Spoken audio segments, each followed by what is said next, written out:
लोगों ने उम्मीदों के साथ विधायक चुना है, सरकार बनाई है भाजपा की हरियाणा में, मेयर को चुना है। ये दोनों लोग मिले हुए हैं, दिखावे की लड़ाई है, एक दूसरे को नीचा दिखाना चाहते हैं लोगों की नजरों में। झंडियाँ लगाने के लोगों ने नहीं आपको बनाया कि आप झंडी लगा के पूरे शहर में घूमते फिरो और कहते फिरो कि हमारी चल नहीं रही। की लड़ाई है, दोनों मिल के मलाइयाँ खा रहे हैं। जब बनाना हो अपने पुत्र को राज्यसभा में बिना एक MLA के, तो आपकी चल रही है, पूरी सरकार आपका साथ दे रही है, मुख्यमंत्री आपका साथ दे रहे हैं। छोटा सा किसी आदमी का काम हो, छोटा सा गली की सफाई हो, आपकी चल नहीं रही है। केंद्र और हरियाणा में 2024 में चुनाव होने हैं, लेकिन चुनाव से पहले ही राजनीतिक जो पारा है वो अब चढ़ने लगा है। तमाम पार्टियों के वादे और दावे शुरू हो चुके हैं।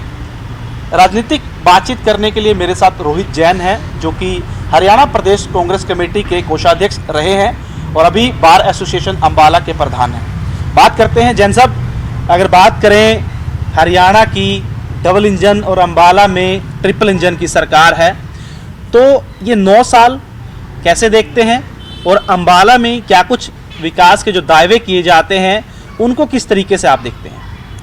देखिए, जहाँ तक डबल इंजन सरकार की बात है, आप देख सकते हैं ना सिर्फ पूरे हरियाणा में बल्कि पूरे देश में ये डबल इंजन सरकार पूरी तरह से फेलियर है।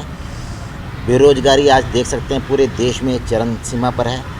हरियाणा की बात करें तो कांकड़े चौंकाने वाले हैं। सबसे ज़्यादा जो बेरोजगारी दर है वो हरियाणा की है। जो पक्के गवर्नमेंट के जो पद हैं, सरकारी पद हैं, वो खाली पड़े हैं। नई नौकरियां तो क्या लगानी, जो पुराने पद खाली हैं उनको भी नहीं भरा जा रहा। महंगाई आप देख सकते हैं किस प्रकार से आज आम घराने की रसोई बिल्कुल बजट से बाहर हो चुकी है। महंगाई चरम सीमा पर है और जो भ्रष्टाचार है वो भी पूरे देश में इतना ज़्यादा बढ़ गया है कि हर वर्ग इस भ्रष्टाचार से, बेरोजगारी से, महंगाई से त्रस्त है। हरियाणा में आप देख सकते हैं किस प्रकार से लगातार व्यापारी वर्ग हो, किसान वर्ग हो, एम्प्लॉयज़ हो, आशा वर्कर हो, स्टूडेंट्स हों, सब लोग सड़कों पर उतरे हुए हैं। चारों तरफ लोगों पर मार पड़ रही है महंगाई की, बेरोजगारी की, भ्रष्टाचार की। अंबाला की आप बात कर रहे हैं, ट्रिपल इंजन सरकार, बिल्कुल एक ही नाव में सवार होकर भाजपा विधायक और अंबाला की मेयर, जो जन चेतना पार्टी कहते हैं, विनोद शर्मा की पार्टी बताते हैं। पार्टी नाम की तो खैर कोई चीज़ नहीं है, क्योंकि सन 2014 में ये लोगों ने एक पार्टी बनाई थी कांग्रेस के साथ गद्दारी करके, और एक पार्टी बना के उसको जन चेतना पार्टी का नाम दिया था। विधायक उतारे, जमानतें जब्त हुई। जो अंबाला की मेयर है, कालका से चुनाव लड़ी थी, लगभग 5000 वोटें पड़ी थी उनको। अंबाला के जनता ने भी विनोद शर्मा को बुरी तरह नकार दिया था। उन्होंने बतौर कांग्रेस कैंडिडेट उनको बहुत प्यार दिया, आशीर्वाद दिया, साथ दिया, 2 बार विधायक चुना, लेकिन उन्होंने कांग्रेस पार्टी को छोड़ के जनता की जो उम्मीदें हैं, जनता के विश्वास के साथ दगा किया था। तो उनको 2014 में चुनाव में लोगों ने दिखा दिया कि हम आपके साथ नहीं हैं, हम आपकी पार्टी के साथ थे। आप पार्टी के साथ नहीं, हम आपके साथ नहीं हैं। सन 2019 की बात करें, आप देख सकते हैं किस प्रकार से अंबाला को छोड़ के भाग गए थे। 14 से लेकर 2020 तक अंबाला में कहीं भी ये लोग नहीं दिखे। सन 2020 में जब फिर यहाँ पर मेयर का चुनाव आया, लोगों से लुभावने वादे किए, 2000 नौकरियों की बात करी, भ्रष्टाचार दूर करने की बात करी, उनको वादा किया कि आपके पास हम हमेशा रहेंगे, लेकिन फिर वही अंबाला की जनता को ठगा गया, बहलाया गया, फुसलाया गया। आप नगर निगम में देख सकते हैं किस प्रकार से इनके आपस में मिलकर चुनाव लड़ते हैं। पहले तो चाहे वो कोई भी कमेटी का पद हो, मेयर, डिप्टी मेयर का पद हो, मिलके चुनाव लड़ा। अपने लड़के को भाजपा की जो मदद के साथ राज्यसभा में भेजा। एक ही किश्ती पे सवार हैं ये लोग। और जब लोगों के काम की बात आती है, एनडीसी की बात आती है या कोई और ऐसे मुद्दे की बात आती है, प्रॉपर्टी आईडी की बात आती है, लोगों को जब कॉरपोरेशन में काम पड़ता है, तो मेयर और जो उनके विधायक, जो उनके साथ पार्षद हैं, वो बार बार ये कहते हैं कि जी हमारी चलती नहीं है। सरकार सुन नहीं रही, भ्रष्टाचार फैला हुआ है। जो भाजपा रूलिंग पार्टी है उनसे बात करो, उनके पार्षद कहते हैं जी भ्रष्टाचार फैला हुआ है, हमारी चल नहीं रही है। भाई आप दोनों की सरकार हैं, लोगों ने उम्मीदों के साथ विधायक चुना है, सरकार बनाई है भाजपा की हरियाणा में, मेयर को चुना है। मेयर जो होते हैं मतलब गार्डियन ऑफ द सिटी हैं। आप दोनों कह रहे हैं कि जी हमारी नहीं चल रही, भ्रष्टाचार फैला हुआ है। और तो आप लोगों ने तो भ्रष्टाचार फैलाया हुआ है। जैन साहब दोनों कहते हैं, बीजेपी के लोग कहते हैं कि वो दखलंदाजी कर रहे हैं, काम नहीं होने दे रहे। मेयर की तरफ से कहा जाता है, गुट की तरफ कार्यकर्ता एमसीयू कहते हैं विधायक की तरफ से अड़ंगा अड़ाया जा रहा है। तो क्या जो काम है वो नहीं हो पा रहा? अगर कोई काम होता है तो श्रेय लेने की बात चलती है कि ये काम हमने करवाया है। देखिए, इसके बारे में आपको स्पष्ट करना चाहूँगा, ये दोनों लोग मिले हुए हैं, दिखावे की लड़ाई है, एक दूसरे को नीचा दिखाना चाहते हैं लोगों की नज़रों में कि, और दोनों ये क्लेम करते हैं जी हमारी चल नहीं रही है। अरे आपकी नहीं चल रही है, भ्रष्टाचार फैला हुआ है, लोग दुखी हैं। फिर आप झंडियाँ लगाने के लोगों ने नहीं आपको बनाया कि आप झंडी लगा के पूरे शहर में घूमते फिरो और कहते फिरो कि हमारी चल नहीं रही है। लोगों के प्रति आपकी जवाबदेही है, जनता के प्रति आपकी जवाबदेही है। आप दोनों चुने हुए प्रतिनिधि हो, अगर आप लोगों के काम नहीं कर पा रहे हो आप इस्तीफ़ा दे दो। चलानी कैसे चलती है हम बताएंगे, कांग्रेस बताएगी कैसे चलती है। अफसरों को अपने लगाम कसो, उनकी काम कराओ, लोगों के शहर की सफाई व्यवस्था देखो। आवारा पशुओं की भरमार है पूरे शहर में, स्ट्रीट लाइट आपकी कोई चल नहीं रही है। अम्बाला में इतने सारे प्रोजेक्ट आप कहते हो कि लाए हम, आप नौरंगराय तालाब की बात करो, कितने सालों से वो पूरा नहीं हो रहा। लोगों की आस्था का प्रतीक है नौरंगराय तालाब। महावीर पार्क की बात करें, इतने सालों से वहाँ पे चल रहा है। दीवारें जो बनी हैं, अधूरी दीवारें, वो भी टूट गई हैं। अगर आप बात करें मिनी सेक्रेटेरिएट की, उसमें पानी खड़ा हो गया है। आप बाल भवन की बात करें, बच्चे कहाँ जाएंगे? जो छोटे बच्चे थे अब बड़े होके कॉलेज में जाने लग गए हैं, नौकरियां करने लग गए हैं। बाल भवन जिनके लिए था उनको तो मिला ही नहीं है। तो कौन सा प्रोजेक्ट अम्बाला में ऐसा है? सिविल हॉस्पिटल की बात कर लो आप, एक्सटेंशन होती नहीं रही, कुछ भी नहीं हो रहा है। दिखावे की लड़ाई है, दोनों मिल के मलाइयाँ खा रहे हैं। जब बनाना हो अपने पुत्र को राज्यसभा में बिना एक एमएलए के, तो आपकी चल रही है, पूरी सरकार आपका साथ दे रही है, मुख्यमंत्री आपका साथ दे रहे हैं। छोटा सा किसी आदमी का काम हो, छोटा सा गली की सफाई हो, आपकी चल नहीं रही है। क्या है ये? लोगों को मूर्ख नहीं बनाए आप। अम्बाला की जनता समझ चुकी हैं। आप आज तक मुझे एक बार भी बताओ, महंगाई को लेके ये विनोद शर्मा और उनकी पार्टी ने किसी ने बोला कि महंगाई बढ़ गई है? उन्होंने ये कहा कि जो भाजपा के राज में भ्रष्टाचार फैला हुआ है। उन्होंने शर्मा तारीफ करते हैं सरकार की, मुख्यमंत्री। यही तो मैं बता रहा हूँ कि ये दोनों मिले हुए हैं। एक दिन मैंने एक मज़ेदार बात बताता हूँ, एक खबर आ रही थी, अखबार में पढ़ी कि मेयर ने बड़ी दरियादिली दिखाई कि उन्होंने अपने पैसे से नगर निगम में छिड़काव कराया मच्छरों वाला। अरे 100-200 रुपये के आप छिड़काव नहीं करा पा रहे, मेयर होते हुए आप अम्बाला के लोगों का भला करोगे? कहाँ भला करोगे भाई? 100-200 रुपये तो कोई भी खर्च के वहाँ छिड़काव करा देगा। नगर निगम के बाहर आप जाके देखो, गंदगी फैली हुई है, पूरे शहर में गंदगी फैली हुई है, बीमारियों का डर है। बाढ़ आई 10 तारीख को, अम्बाला में बाढ़ आई थी, ऑफिशियली 10 तारीख को आई थी बाढ़, 10 जुलाई को। जो ब्रीच ऑफ जो ये जो नदियाँ हैं उनकी ब्रीच हुई, एक्सेस पानी आया, 10 तारीख को आया था सुबह। लेकिन अम्बाला शहर 8 जुलाई को डूब चुका था शाम तक। सुबह की बारिश, शाम तक अम्बाला शहर का जो म्यूनिसिपल कॉरपोरेशन का एरिया है वो डूब चुका था। कारण क्या था? भी नज़र नहीं आए जैन साहब उस टाइम में, जब स्टार्टिंग की बात थी। कोई नेता मौजूद नहीं थे, अधिकारी यहाँ नहीं थे अम्बाला में। देखिए, हमारे शहर के जो विधायक हैं, मेयर हैं, सो कॉल्ड सुपर सीएम हैं, वो मस्त है और जनता त्रस्त है। मेयर मैडम भी नज़र नहीं आई और नगर निगम कमिश्नर मैडम तो कहीं नज़र ही नहीं है, उनको तो पता नहीं लगा। और छुट्टियों में रहते हैं अधिकारी। मैं आपको बताना चाहूँगा, जब बाढ़ आई लोगों ने बोट से हेल्प मांगी, जी यार बोट तो दे दो हमें। हमारे पास गांव में आप देखें बोट्स नहीं पहुंची।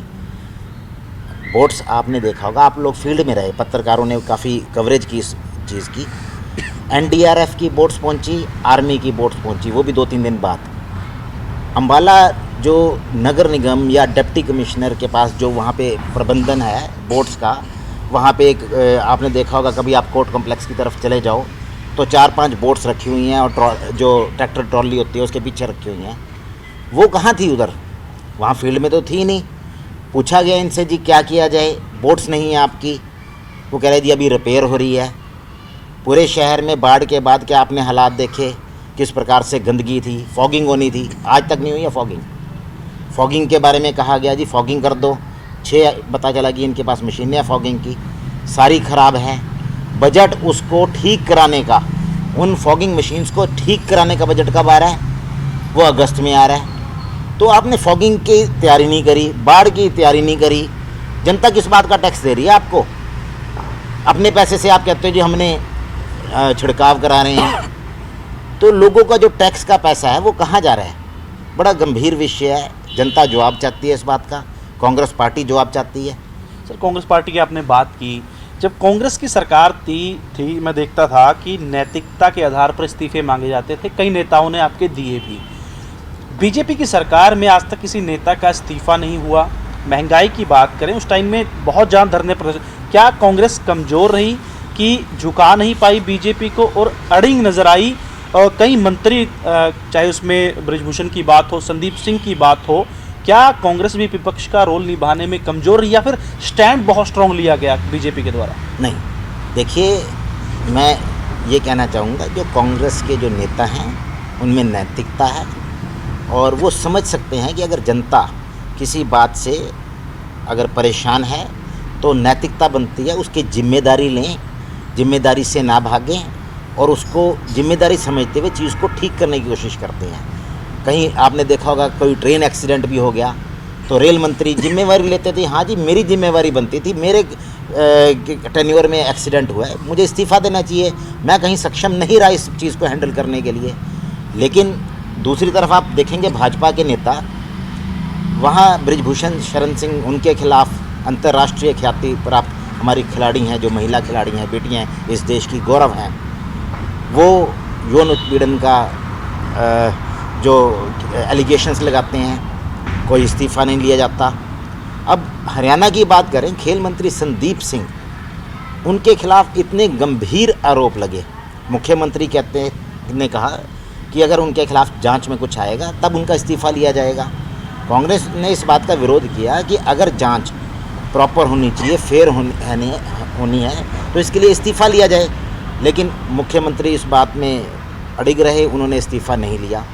अब कोर्ट में आप देख सकते हैं उनके खिलाफ चार्जशीट फाइल हो गई है। चार्जशीट फाइल होने के बाद कांग्रेस ने कहा कि जी इस्तीफ़ा इनसे लिया जाए ताकि निष्पक्ष रूप से न्यायिक जो प्रक्रिया है उसका पालना हो, वो चल सके, केस चल सके। लेकिन मुख्यमंत्री फिर सदन में बयान देते हैं कि इस्तीफ़ा नहीं लूँगा। अरे बच्चों की हट है क्या? अग्रिम जमानत भी लगा दी है। अब एक बात और ऐड करूँगा, बिल्कुल आपकी बात मैं ऐड करना चाहूँगा। अग्रिम जमानत याचिका संदीप सिंह द्वारा लगाएगी। अगर कल को जमानत याचिका नामंजूर होती है और उनके गिरफ्तारी के आदेश होते हैं, वो गिरफ्तार होते हैं, कितनी बुरी बात होगी। ये एक मंत्री पद पे रहते हुए उनको गिरफ्तार किया जा रहा है।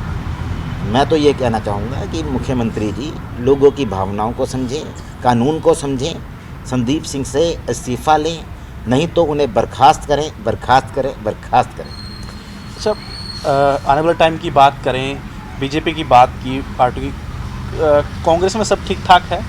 हरियाणा कांग्रेस में बिल्कुल ठीक ठाक है। हरियाणा की जनता ने मन बना लिया है, पूरे देश की जनता ने मन बना लिया है कि कांग्रेस को सत्ता में लाना है, क्योंकि कांग्रेस ही एक ऐसी पार्टी है जो लोगों जन भावनाओं का आदर करती है, लोगों की आशा अनुरूप उनके हित के लिए कार्य करते हैं और उसी हिसाब से पॉलिसीज़ होती हैं। जैन साहब, हरियाणा में चलन रहा है कि मुख्यमंत्री जो है बांगर बनते हैं, साउथ हरियाणा से बनते हैं, सिरसा, भिवानी, रोहतक, तो अब करनाल तक आ चुके हैं, तो क्या अम्बाला में भी कोई मुख्यमंत्री हो सकता है कोई? बिल्कुल, और आप देखेंगे आने वाले समय में अम्बाला लोकसभा क्षेत्र से ही मुख्यमंत्री बनेंगी।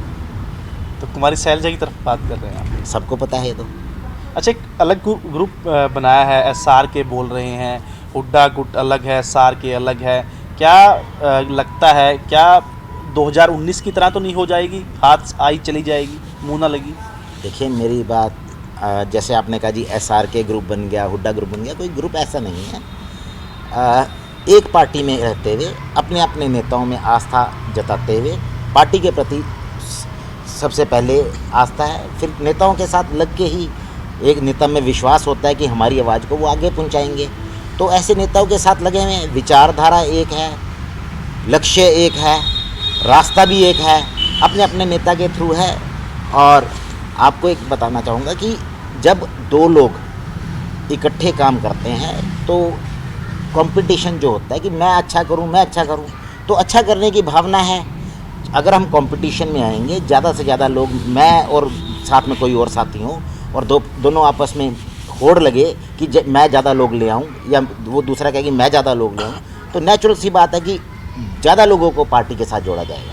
जैन साहब, 2014 से पहले जो कांग्रेस में नेता रहे, एक बड़ी लंबी लाइन है कि बुरे टाइम में अच्छा टाइम भोग के लोग छोड़ गए।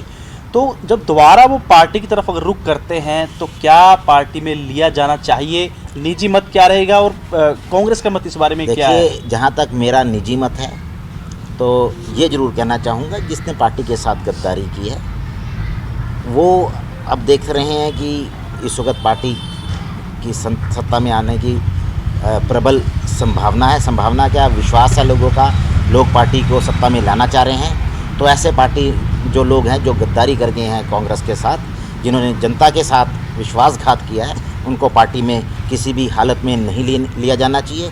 और जहाँ तक हमारी पार्टी का स्टैंड है उसके बारे में तो हमारे बड़े जो नेता हैं वो ही बता पाएंगे। लेकिन एक बात तय है कि जो हमारे कांग्रेस पार्टी के कार्यकर्ता जब सत्ता गई और जो अब सत्ता आने के जो आसार हैं वो हमारे साथ लगे रहे हैं, उनको पार्टी में प्रॉपर जो उनको है पोस्ट भी दी जाएगी और सत्ता आने पर उनकी भागीदारी भी सुनिश्चित की जाएगी। आपका भी नाम आ रहा है कि आप भी टिकटार्थी हैं, आप भी टिकट चाहते हैं। चुनाव अगर पार्टी क्या समझते हैं, पार्टी अगर मौका देती है? अगर पार्टी मौका देगी, हमें सन 2000 में मेरी माताजी को टिकट मिली थी और उन्होंने अपना अम्बाला से चुनाव भी लड़ा था। काफ़ी कम वोटों से वो रह गए थे। उस वक्त बीजेपी और INLD का गठबंधन था, काफ़ी कम वोटों से वो रह गए थे। लेकिन उसके बाद भी 2005 में हमें टिकट मिलनी थी, विनोद शर्मा जी को मिल गई। हमने तो पार्टी नहीं छोड़ी, डट के काम किया। उस वक्त जिला प्रधान थे मेरी माताजी। तो अब भी शुरू से करते हैं, 70 के दशक से हमारा परिवार पार्टी की सेवा करता है।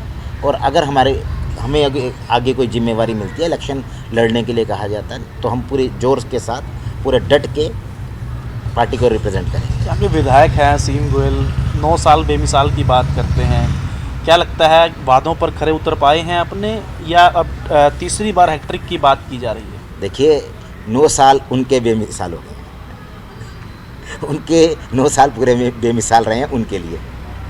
जी, तो एक पार्टी है JJP, यमुना पार 75 पार की बात हुई, दोनों यार बन गए। उसके बाद बिलम देव जो हैं मुख्यमंत्री हैं पूर्व, वो आते हैं, कहते हैं उचाना से हम चुनाव लड़ेंगे। कई तल्ख जो हैं वो जवाब आते हैं, सवाल जवाब देते हैं।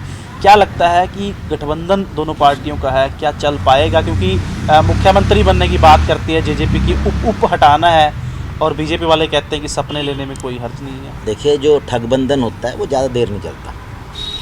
जी, बहुत बहुत धन्यवाद, शुभकामनाएं पार्टी के लिए भी और आपके निजी तौर पर। तो ये थे रोहित जैन, जिन्होंने बेबाकी से अपनी बात रखी और कहा कि जो कांग्रेस पार्टी को बुरे समय में छोड़कर चले गए थे, उनके लिए अब आने वाली जब सरकार बनने जा रही है उसके लिए उनके दरवाजे जो हैं बंद हैं। इसके साथ ही ये सरकार सभी मुद्दों पर फेल है और साफ तौर पर इनका कहना है कि आने वाला जो समय है वो कांग्रेस का है, और अब जो इतिहास में कभी नहीं हो पाया, आने वाला जो मुख्यमंत्री है वो अम्बाला से होगा।